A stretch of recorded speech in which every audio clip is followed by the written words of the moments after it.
Have you ever wondered why some people seem to grow lonelier as they age while others stay surrounded by love and connection? It's not just about wrinkles or slowing down. As we get older, we all pick up habits, small, sneaky ones that quietly to push people away, damage relationships, and make life harder than it needs to be. The scariest part, most of us don't even realize we're doing them until it's too late. But here's the good news, you can change them. In this video, we're diving deep into the ugly habits no one talks about, the ones that creep into your life and steal your joy, your health, and your closeness with others. You'll meet Julie, a 71-year-old retired librarian, whose story that reveals how these habits took hold and how she turned it all around. Why watch until the end? Because we're uncovering 9 surprising traps that could be affecting you or someone you love right now, plus simple, practical fixes to break free. Number 7 will shock you. It's the one most people miss until it costs them dearly. By the end, you'll get a challenge that could transform your life starting today. Stick around to discover how to spot these habits before they take over, how to rebuild connections you thought were lost, and how to age with purpose instead of regret. If you've ever felt disconnected, stuck, or just curious about what's holding you back, this is for you. Hit that like button, subscribe, and let's get started, because the longer you wait, the harder it gets to change. If you're not subscribed, I recommend subscribing and activating the notification bell so you don't miss any videos. Your support means a lot to me, and if you enjoyed this video, you can help me continue spreading these valuable lessons by liking and sharing it. If you like the topic of this video, please comment 1, and if not, comment 0, so I know how to improve and make better videos for you. Now, let's begin. Number 1. Becoming too negative or critical. Sarah never imagined she'd become the type of person who harbored negativity. She always thought of herself as someone who simply spoke her mind and was honest with those around her. But as the years slipped by, she noticed something shifting within her. It was subtle at first, just a small sigh here, a fleeting complaint there, but eventually it became a pattern she couldn't ignore. Mornings started with familiar aches and pains of aging, and she'd mutter to herself about getting older. It seemed like a harmless grumble, didn't it? Yet it soon bled into other parts of her day. She'd watch the news, frustration growing with every report, feeling overwhelmed by helplessness and anger about the state of the world. When she spoke to her younger relatives, her words turned sharp. "Back in my day, we had more respect," she'd say with a roll of the eyes, as if the youth was somehow failing her generation. At first, she didn't notice the toll it was taking on her relationships. It seemed harmless, enough just honest opinions, right? But slowly, conversations became shorter. Friends began avoiding deep talks, instinctively steering clear of topics they knew would lead to another rant. Even her grandkids, once eager to visit, began making excuses not to spend time with her. What Sarah couldn't see was the slow and insidious drain of negativity. No matter how justified, no one wants to leave a conversation feeling worse than when they arrived. The truth is, negativity acts like a weight, pulling people down, making them recoil instead of connect.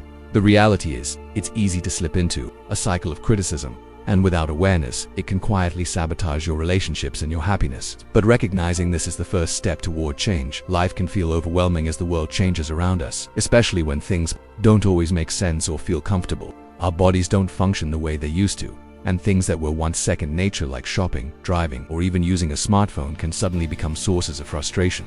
Venting about it can feel like a release, but when negativity it becomes your default mode, it becomes a shield that isolates you rather than a tool to process your emotions.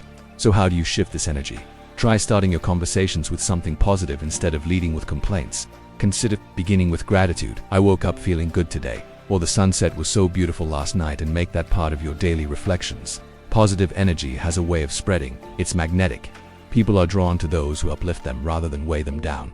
And when you do need to vent, set limits, give yourself a couple of minutes to express your frustrations, then move on to something more constructive. Curiosity is far more powerful than criticism. Ask questions, especially about things you don't understand. Instead of dismissing what your grandkids are into, whether it's an app or a game, try saying, "Tell me more about that." It creates connection rather than pushing them away. When Sarah started making these small changes, leading with positivity, showing genuine interest in her grandkids' lives, and expressing gratitude more often, she noticed a remarkable shift.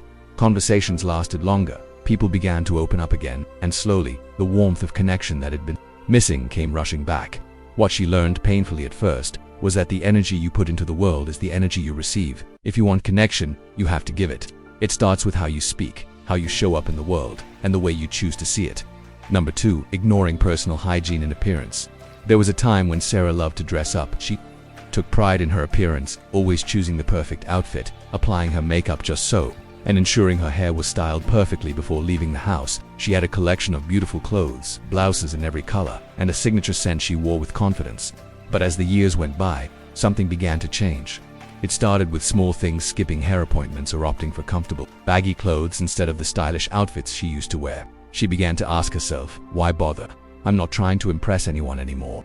Over time, she found herself staying in her house clothes all day, rarely glancing in the mirror. She convinced herself it didn't matter. But deep down, something was shifting inside her. She started to feel different, and it wasn't just about how others saw her, it was about how she saw herself. Sarah began to notice the way people treated her. Strangers who used to compliment her bright outfits now barely made eye contact. Friends who once invited her out for lunch or to a movie started asking her to join less frequently. When Sarah looked at old photos of herself, she hardly recognized the vibrant woman she once was. Where had she gone? What happened to the woman who radiated joy and confidence? The truth she hadn't fully grasped was that how we present ourselves to the world affects not only how others perceive us but also how we perceive ourselves. Personal appearance isn't about vanity, it's about self-respect, about honoring the person you are regardless of age. It's about showing up for yourself, about feeling good in your skin and saying, I matter. How do you reverse this? Start with small, manageable steps. Get dressed even if you're not going anywhere special. It doesn't have to be a designer outfit, just clean, well-fitted clothes that make you feel comfortable and good about yourself. Taking a shower, brushing your hair, trimming your nails, these small acts of care send a powerful message to yourself. I am worth this effort. Wearing something you love, something that brings you joy, can elevate your spirit. Those small details, like a spritz of perfume or a favorite piece of jewelry, can make all the difference. They remind you of who you are, the woman you've always been and the one you're still becoming. When Sarah started paying attention to these simple habits again, brushing her hair, wearing her favorite blouse, even putting on a little lipstick, she noticed something magical happening. She started feeling lighter, more confident, and yes, even beautiful again. People began to smile at her when she walked into a room. She felt seen, and more importantly, she felt like herself again. It was as though the vibrant woman she thought she had lost was quietly returning, not just in the eyes of others, but in her own eyes as well. Number 3. Becoming stubborn and resistant to change. If you are still watching this video and find these lessons useful, please comment 1 below to let me know that you're still here with me. Sarah had always prided herself on being someone who knew exactly what she liked and how she liked it. She was set in her ways, and that had always been her. Comfort zones are comfortable for a reason. Why change what's worked for decades? But when Sarah's children and grandchildren started communicating through text messages instead of phone calls, she resisted. I don't need to learn all that, she would say, dismissing their offers to teach her. If they want to talk to me, they can pick up the phone. But over time, those phone calls became fewer and fewer. Family updates, pictures, and birthday reminders arrived only in group chats she refused to join. She didn't realize it at first, but she was shutting herself off from the people she loved most. It wasn't just about technology, it was about staying connected, about being part of their lives, about love. But Sarah's stubbornness had begun to isolate her. The truth is, change is inevitable. Life moves forward, and it's easy to feel resistant when it seems like the world is leaving you behind. The trick, however, is to stay open. It's easy to say, I don't need that, but there's a quiet strength in saying, I'll try. Saying yes to change, no matter how small, keeps you engaged and sharp. You don't have to become an expert overnight. Start with small things. Let your grandchildren teach you how to send a text or watch a show they love. Instead of rejecting change, embrace it. You don't know what you're missing until you try. When Sarah finally let her granddaughter teach her how to text, she was surprised by how simple it was. What surprised her even more was the flood of connection she had been missing. Daily photos of her great-grandkids, inside jokes, quick check-ins that made her feel like she belonged. By letting go of her resistance, she embraced something far more valuable than new technology: connection. It wasn't just about learning to text. It was about staying in touch with the people who mattered most. And in doing so, she not only gained access to new ways of communicating, but also found a deeper sense of love and connection in her relationships. Number 4. Hoarding and refusing to let go of clutter. Sarah had always been sentimental. To her, every item in her home held a story, a memory, a piece of the past she couldn't bear to part with. There were old birthday cards untouched for decades, stacks of newspapers she promised herself she'd read someday, and clothes she hadn't worn in years, but she kept them just in case. Over the years, her once cozy home, her peaceful sanctuary, had transformed into an overwhelming maze of things cluttering every corner, shelf, and room. She couldn't deny it anymore. What was once a haven had become a battlefield filled with items she barely touched but couldn't release at first. Sarah didn't think there was a problem. She convinced herself that everything had value. I might need it someday, she'd say. It felt safe, comforting, even reassuring to keep it all. But in truth, the overwhelming clutter was suffocating the life out of her home, her peace, and her spirit. As time passed, she grew more exhausted just trying to clean and navigate through the piles. It became harder to keep her home in order to find what she needed, and even to invite people over without feeling ashamed of the mess. Her once inviting space had become a reminder of how she'd become trapped in the past, unwilling to release what no longer served her. When her daughter gently suggested, "Maybe you should think about letting go of a few things," Sarah resisted with every fiber of her being. "What if I need them later?" she argued. But in reality, the clutter didn't just fill her home, it filled her mind.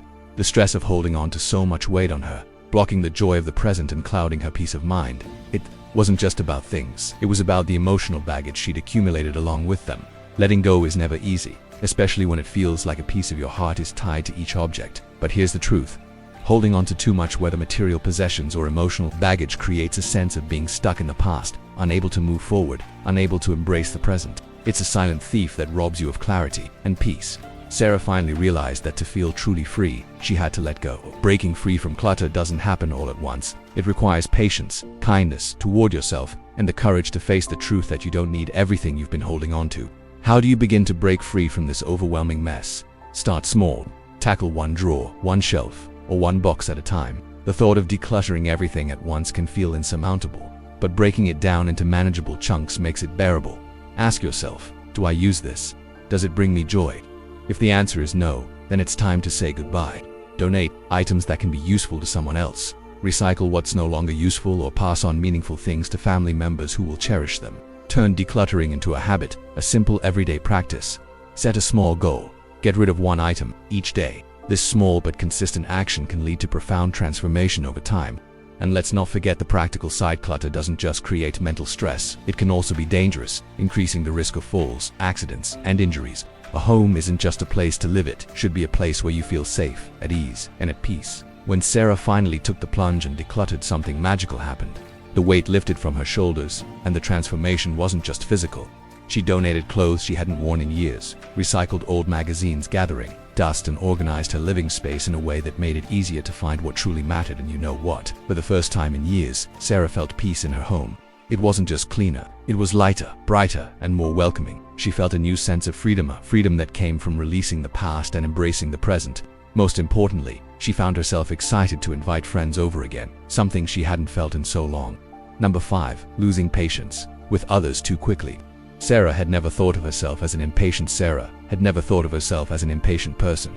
She had always tried to be kind, understanding, and forgiving. But as time went on, she noticed small cracks appearing in her patience, tiny moments where irritation flared and she lost control of her composure. One afternoon, she was at the grocery store, standing in line with a cart full of items. The young cashier was taking his time, fumbling with the bags, and Sarah felt frustration building inside her. Why is he so slow? Can't he move a little faster? She thought, feeling her temper rise.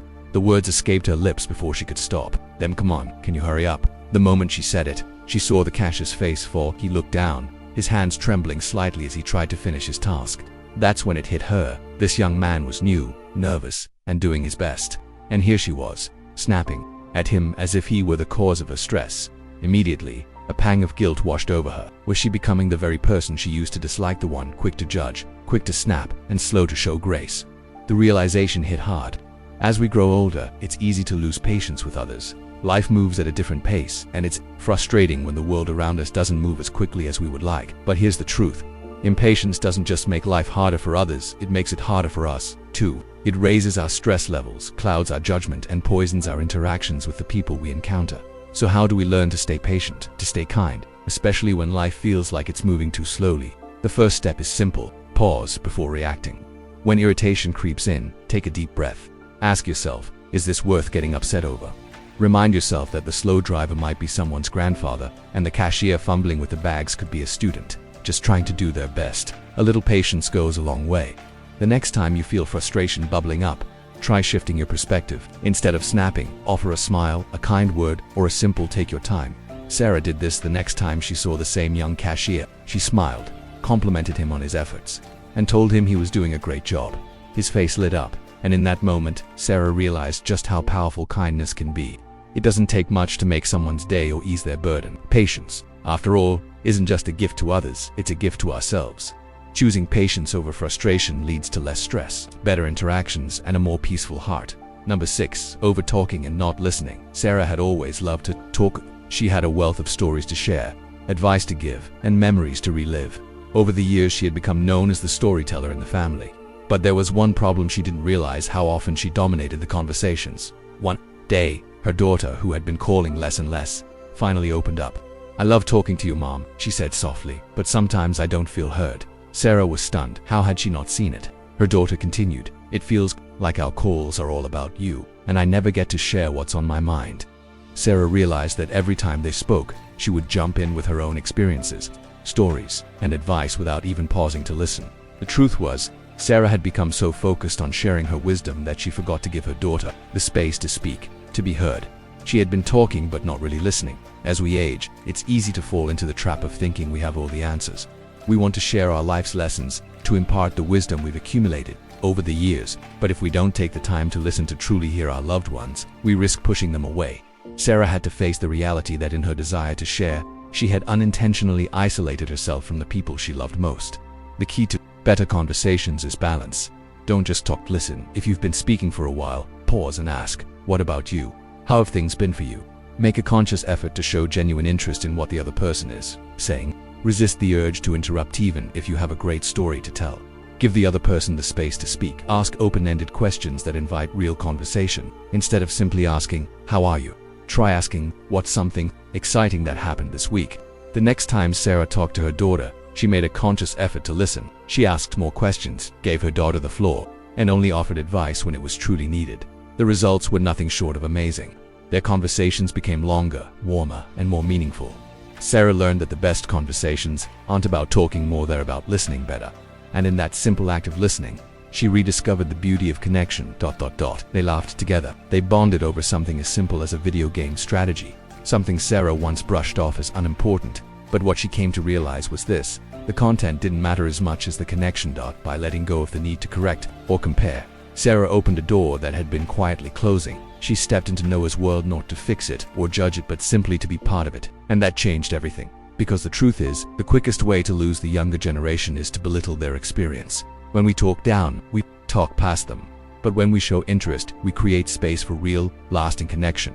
Every time we say, "Back in my day," we run the risk of sounding like we're erasing their day, their reality. But when we choose curiosity over criticism, we say, "I see you. I care about what matters to you. Let's share this moment." So what now? What do you do with these lessons? You reflect, you reset, and you begin again. Let's be honest, these habits, they're sneaky. They develop over years, sometimes decades, and often come from a place of fear, pain, or simple fatigue. But that doesn't mean you're stuck with them. You can change, just like Sarah did. She didn't flip a switch. Overnight, she made small, conscious shifts. She chose patience over anger, connection over pride, curiosity over criticism. And slowly, her life began to bloom again, not because she went backward, but because she moved forward with intention. Now here's your challenge. Pick one habit from this video, just one. Maybe it's letting go of clutter, or asking for help, or simply listening more than you speak. Then, commit to changing it just for 1 week. Watch what happens. You might notice your relationships start to feel warmer, conversations last longer, people begin to smile more when they see you, and that loneliness, that sense of drifting away, it starts to shrink. Because here's the secret: aging doesn't have to mean fading, it can mean flourishing. If you stay curious, if you stay open, if you choose connection, you're not alone. You're never too old, and it's never too late. Might be more than just aging. It could be a sign of anemia, thyroid issues, heart problems, or even depression. But if we dismiss it with a casual "I'm just getting older," we risk missing the chance to catch something early, something treatable. Sarah was guilty of this too. When her joints began aching more than usual, she chalked it up to age. "It's just arthritis," she told herself without ever actually speaking to a doctor. But as weeks turned into months, her pain worsened. Tasks that used to take her minutes suddenly took hours. She began skipping outings, avoiding the stairs, even neglecting her beloved garden. It wasn't until her daughter insisted she see a specialist that Sarah finally agreed. The results? Yes, it was arthritis, but a specific kind that, if left untreated, could have led to permanent joint damage. With proper medication, physical therapy, and a few lifestyle adjustments, Sarah found relief. The aches didn't completely vanish, but her strength and mobility came back. Most importantly, she got her life back. So why do we ignore health issues? Fear sometimes. We're scared of what we might find out. Pride. We don't want to admit we're vulnerable or feel like a burden. Resignation. We start believing it's normal to feel unwell as we age, but none of those are reasons to ignore. The science. In fact, catching something early is one of the most loving things you can do for yourself and for those who love you. How can you start prioritizing your health again? Listen to your body. That persistent pain, that lump, that change in vision or sleep, it matters. Keep your regular checkups, annual physicals, screenings, blood work. These aren't chores, they're lifelines. Speak up, don't minimize your symptoms, be honest with your doctor. If something doesn't feel right, push for answers. Make small daily changes. Hydrate, walk, stretch, eat balanced meals, rest. It's not about perfection, it's about care. And remember, taking care of your health is not selfish, it's the foundation of everything else. Your energy, your joy, your connection with others all flow from your well-being. Sarah's story is a reminder: when you stop ignoring the signs and start listening to your body, you don't just add years to your life, you add life to your years. So, what's that one checkup you've been putting off? What pain have you been brushing aside? Make a commitment today, not out of fear, but out of love, because you matter to your family, to your friends, and most importantly, to you. 11 Subtle habits that quietly steal your joy as you age, and how to reclaim it. 1. Staying in your comfort zone. For decades, Sarah stuck with what worked.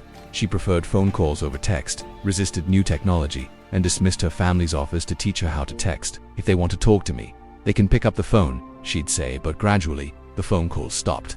Family updates and photos began appearing only in group chats Sarah refused to join. Without realizing it, she was shutting herself off from the people she loved most. It wasn't about technology. It was about connection.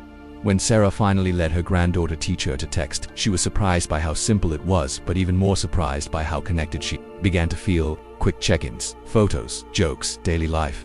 She had been missing so much. Saying yes to change, no matter how small, can bring us back into the heart of the lives we want to stay a part of. 2. Hoarding and refusing to let go. Sarah's home told a story. Shelves filled with old birthday cards, newspapers, clothes, long unworn. Each item a memory she couldn't let go. But over time, her cozy sanctuary became a cluttered maze, draining her energy and spirit. She said, "I might need it someday," but what she really needed was peace. The breakthrough came slowly. One drawer, one shelf, one box at a time. She began asking, does this bring me joy? Do I still need this? As she let go of physical clutter, something else happened. Her mind cleared, her spirit lightened, her home felt peaceful again, and she felt free to welcome others in, free to live in the present. 3. Losing patience. Too quickly, Sarah thought of herself as kind and patient. But one day, she snapped at a young cashier who was fumbling at the register. The look on his face, his hands trembling, made her heart sink. In that moment, she saw what impatience really does. It doesn't just hurt others, it hardens us. Sarah vowed to choose grace instead of frustration. She returned, smiled, and encouraged the young man. His whole posture changed, so did hers. Patience isn't just a gift to others, it's a gift to ourselves. For talking without listening, Sarah loved sharing her stories and advice. But during one phone call, her daughter said something that stopped her cold. "Mom, sometimes it feels like you don't really hear me." That night, Sarah realized she'd been talking more than listening. She began asking questions. "What about you? How have you been?" She made space. The change in their conversations was immediate. Her daughter opened up. They laughed more. They connected deeply. True connection isn't just about talking, it's about listening with your heart. 5. Pushing people away instead of asking for help. Sarah was proud of her independence. Even as small tasks became harder, she refused offers for help. "No thank you, I've got it." But she didn't. The loneliness she felt dragging that heavy bag up the steps was heavier than the bag itself. When she finally accepted help from a kind young man who offered it, changed everything. She felt seen, valued, connected. Asking for help isn't weakness, it's courage. It invites love. In point 6. Being too frugal to enjoy life. Sarah saved diligently her whole life. She skipped trips, delayed pleasures, and always worried, what if I to need this money later?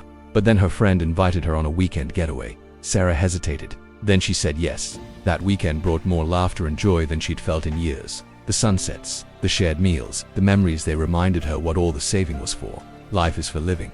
Enjoying the fruits of your labor is an indulgence, it's honoring your hard work. 7. Talking down to younger generation. Sarah adored her grandson Noah. But one day, she dismissed his excitement over a new app. "Back in my day, we didn't need all this tech," she sighed. Noah grew quiet. The moment passed and so did the connection.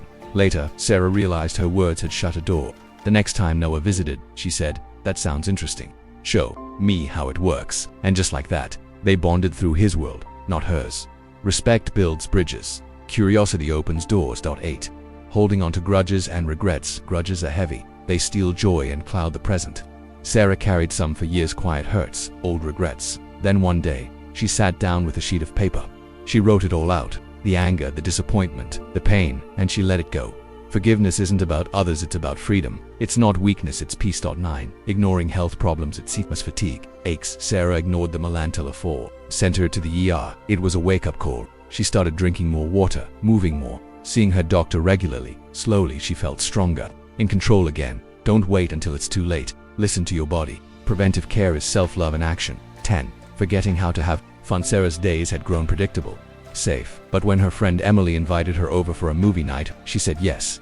That night, Sarah laughed so hard she cried. Laughter is medicine. Joy is strength. It's not just something that happens, it's something we choose. The next morning, she danced in her kitchen, just because she could. 11. Believing it's too late to change. Sarah once believed her habits, her choices, and her way of life were set in stone. But each of these moments proved something powerful. It's never too late to change, to grow, to connect, to live. Final reflection. So, what about you? Which of these lessons speaks to your heart today? Is it the call to let go of past pain, the nudge to prioritize your health, or the reminder to invite joy back in? Choose just one small change and begin, because life is still happening and you deserve to be part of it.